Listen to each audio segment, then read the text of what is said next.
Get down to this. Get down to this. Right. Hey guys, Danny again here with Alpha Genetics and Consulting. We've got Josh with Aquarius Gardens. I was over here at Josh's house filming some content for our outdoor growing series that we're doing together. And he brought out some phenos of one of his new crosses he made and was kind of walking me through why, which one he's keeping and why he's keeping that one. And I thought it was a great opportunity just to kind of catch that on film, because when it comes to growing plants and pheno-hunting and breeding especially, it can be like really difficult for somebody like me that wants to keep everything. I'm a bit of a hoarder, just to figure out what I'm going to keep, and while that's cool, that becomes unsustainable, and really you should be selecting phenos that you don't want to keep and getting rid of the things that you don't want to keep, or that maybe just don't perform as well. I would get caught up in some like nostalgia, like, oh, it did pretty good, and Josh can attest to this because it's an Alpha Stash. Oh, it did pretty good. Like, let's give it another chance. Meanwhile, there was another pheno that did great. And like, let's grow them both. And Josh would kind of encourage me to let it go, and I would not listen. And so we do like 3 or 4 rounds of something that we ended up letting go anyways. So this is a struggle for me. So I just thought it'd be a great opportunity just to talk to somebody like Josh about what you're looking for, why you're keeping a pheno, and then just talk about your Aquarius Gardens OG in general, because it's fire. Oh yeah, thanks, man. Generally just starting out with all of it. I usually, for selecting phenos and all that, usually what I typically try to do is I consider like there's like 4 stages to deciding basically. The first stage is obviously the growth structure, before even flowering, your growth structure, how long it's going to take. And then it goes into your flower and how the bud sites, set and how the flower ends up growing. And then that goes into the smell. And then you have, basically the third step, which is, how it finishes flowering time. And then the 4th step, which is, the best, how it, how it comes out. So you're kind of selecting along the way. So obviously you got runty seed, one that just doesn't do well. Like as many times as I've given those a chance and been like, maybe it's just an ugly duckling, it's not worth it. No. So if you got something really runty that just isn't growing well from the start, get rid of that one. Then in veg, kind of same story. And then it also kind of goes with what you're breeding for, like what you're actually looking for and what you're breeding for, because production scale, some of the most fire strains that we've had out there don't produce anything, like cherry pie. Cherry pie doesn't really do much, but it's a great smoke, beautiful plant. Production wise, people typically just start using it for extract and all that. So it depends on what you want. That's a great concept. What you're selecting for the commercial genetic is not necessarily what you're selecting for just like a home grow. Just a home grow, like a head stash. Or if you just want some specific thing. But that being said, I mean, like moving into like talking about the Aquarius OG here, me and you have been, you got me into breeding, and I've been breeding my own things, at home and stuff, as well as we were doing over at Alpenstash. I started just getting into crossing this and that, and then I ended up, collecting different strains and things, and I ended up 2 of my favorite strains though were the Magic OG that I ended up popping from seed from Magic Beans, and then the Beasel that we've talked about, which is going to be outside. But those are 2 of my favorite strains. I love the highs, the smells, all that. Yeah, you like the gas. I'm more of a gas. OG. Yep, that's usually that's my go-to. So basically, that's what the Aquarius OG is. It's Magic OG and Beasel crossed together.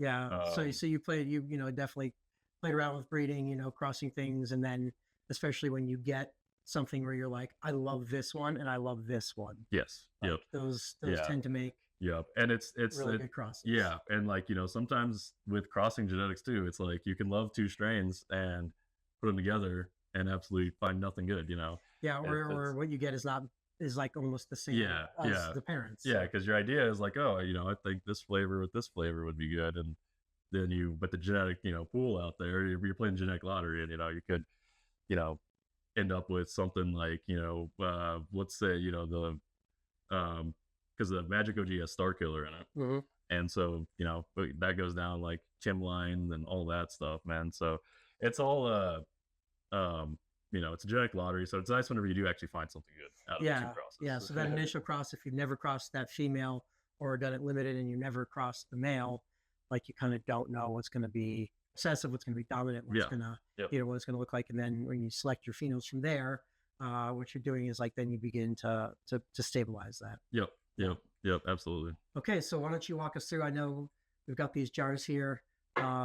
We'll hold some buds up, and you've got these guys. 3 phenos. You've got the number 1, the number 2, and then the number 4. Number 4, yeah. Number 3 didn't make the cut, so yeah, that one was easy. Yeah, it was easy. So with these though, the number 4 ended up being the winner. That's the one. Yeah.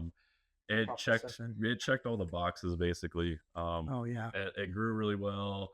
Ended up having it got like a really like pine sol type lemon pledge type smell to it too. Yeah, I got that like Bubba Kush like texture to it. It's like like a velvet in there. Yeah, and then obviously gas. Yeah. So then, and that's a lot to do with the Magic OG being a OG with like a lemon type back note. Yeah. So here we'll hold this up. This is Keeper Pheno number 4.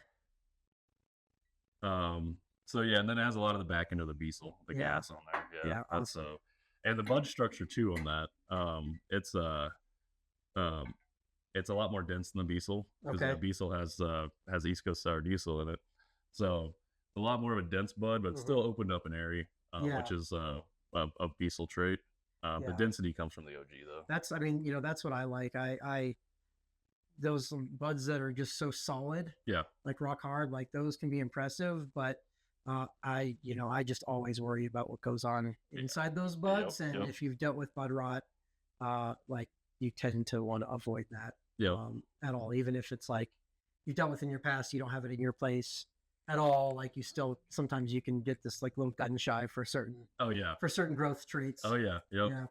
Yeah, I've had growers that talked to before. I'd be like, oh yeah, we gave up on trying to grow those monster nugs, like at commercial facilities, because they just it just wasn't conducive for their environment. Yeah, and one other thing that's interesting in a commercial facility, it depends on the scale, but like if you've got like an automatic bagger, for buds because you're doing large production, like those big buds, they grow beautiful, they look beautiful or whatever. Maybe a consumer wants that, but like you end up breaking those down to even fit them into a jar. Like, even you go to a dispensary that has bulk jars, and if you get this big bud, it's like all well and good, but that's getting broken down away so it can fit into a container, So it's always one thing nice about the home grow is, I like to keep my buds together and like to have a larger nug. But it's funny too because it goes back to being I have a background in commercial ag too. And with that being said, a lot of our varieties in commercial ag are, a lot of stuff all your produce and stuff at the grocery store and all that. It's all, it's specifically grown so it can be packaged and, distributed. Yeah, they select. I didn't really think about that, but that makes total sense. Or avocados. Yeah. Yep. Okay, so that was the number 4. This is the Keeper. You like the growth structure. You like the smell. What else made it stand out? And I'm sure if I open these guys, I'll be able to tell. But it was the other thing that made it stand out. I would say was the just the fact that it's the perfect blend of the two. And that's really what I wanted. Like whenever we get over to these other varieties, I'll open this one up here. This is more of a bezel look right here. You can see the airiness. I'll just go ahead and put this up here. Yeah, here. We'll compare. Kind of hard to see on a camera, but and you can kind of see also the size of the buds. Yep, denser. It's not as big. Yeah, not as big. It's a little bit more airy. And then if you smell it, that's bezel. That's a bezel smell. Oh yeah. Yeah, just that diesel-y. Yeah, it's kind of it lacks like the limonene type pine salt terp, that I was talking about. When I first opened this number 4 and I smelled it, sometimes you just come across flower that just like, you know, in my mind, it's like, it's almost like, it's like a 3-dimensional smell. Yeah. Like you get that, this depth, and it's hard for me to describe, but that's kind of the texture I was talking about. Yeah. You get Yep. like a Bubba will do that, like a really good flow. Yep. You just get this kind of like a velvety texture in it. And this one, I like that's not present. So I can, just based on the smell alone, like I'm definitely drawn to this one. Yes. Yeah. I mean, this one it still smells really good, but you're right, it's kind of lacking. And so it's more of a diesel, and it's not as pungent. I mean, when you open that jar up when you first got here, it just made the whole house smell like yeah, it's loud. Yeah, it's very loud. And then we get over to this other variety here, which is a little bit more similar. Or this other pheno, I should say. But you can see the different structure here. Yeah. And so this structure shape-wise is more we can actually get up there. It's more bezel shaped, but the smell and everything is very much like Magic OG. Just that kind of OG terp, yeah. Oh, this is so interesting. And, sorry to cut you off. But no, you're fine. It's rare that you get like usually when you do these things, you get phenos. Like you don't always get like a one like parent, parent leaning A, parent leaning B, and then like right in the middle. Yeah, that's what I think. Yeah, this is I was really surprised with this because this typically doesn't happen when they're just popping a handful of seeds. Yeah, but yeah, I can tell the structure on this really does look really good. I can tell that it's probably you get a bit more of that, kind of usable coal off of this one. It's probably a bit chunkier up front, but it's stretchier below. But this is a really good structure. Yeah, I would say for me, this is the second place out of these three. Oh yeah, that's the same here. But this that was the winner. It was very apparent, Yeah, your nose knows. Yeah, the nose knows. And yeah, I mean the other thing too is like the number 3 that didn't make it. That one didn't make it because it was just almost like I want to say like a rough plant. It just did not keep up with the rest at the very beginning. And they all got the same nutrients, got the same care and everything. Yeah. So it wasn't an environmental factor or anything like that. I love an underdog story, and that's why, like in Alpenstash, I would limp those plants along and give them chances. But and I'm not saying never will those plants never turn out well. But I just didn't have space. Well, and I like the vast majority of time they just don't turn out well. Like, they don't. Yeah. You might get that surprise every once in a while, could but get a herm on it too. It could just it just almost always ends up not being worth your while. So, that's one thing that I struggle with is like, if I've got plants, like I like to like go for that underdog story, but from here on out, like I've made a promise to myself with my limited space now. It's like I can't do that because it's it doesn't usually turn out well. That's awesome. This is it's super fire. Yeah, that's like I said, that was definitely a keeper. After smoking it too, I guess that's the fifth part I didn't say there. Oh yeah, the smoke. The smoke on it. Because the Bezel High is it's I always say like it's stupid but functional stupid. And actually, I see we got some Bezel right here. Yeah, right? That's the actual Bezel. Yeah. But it's a functional high, but it's just it's definitely sticky. There you go. Oh yeah. But but it's it's a very creative high too. Yeah. But I wouldn't be we wouldn't be sitting here doing this right now if I smoked that. Yeah. I can see with the Bezel with this was the mother, right? Yep, that's the mother. Yeah, I can yeah, you can kind of compare it to I see you can compare it like that one is very similar structure, but you're right, the smell is apparent in that one. Yes, it's very much that. And I can see what you look to improve on that you came here through here. What's really funny is your winner here is the number 4. And so generally if you don't know and you come across numbers in genetics, the person that sprouts those seeds, they'll number them usually 1 through whatever number. And then that's just how they keep the phenos separate and track them. But your number 4 is your winner, and you may or may not remember this, but my lucky number is number 3, and I've always looked for number 3 in the numbers. Okay, yeah. But number 4, for some reason, for me, has always been the winner. The Sparrow King is the number 4. Yeah. The Lemmy-Winks was the number 4. Yeah. Like it's funny. Well, it's interesting too because I mean, look at Kim. Kim4. There you go. Kim D, which was ABCD. Yeah. That's a great. Yeah. So it's 4 seems to be a good breeder's number. It's a good breeder's number. Yeah, that's so funny. I just connected that right now too. Yeah. I saw that, and it's so funny. Yeah. I feel like there was the Obliviate might have been number 4 too that we kept. I think it was too. Yeah. Yeah. Yep. So Yeah. So the number 4 is the winner here.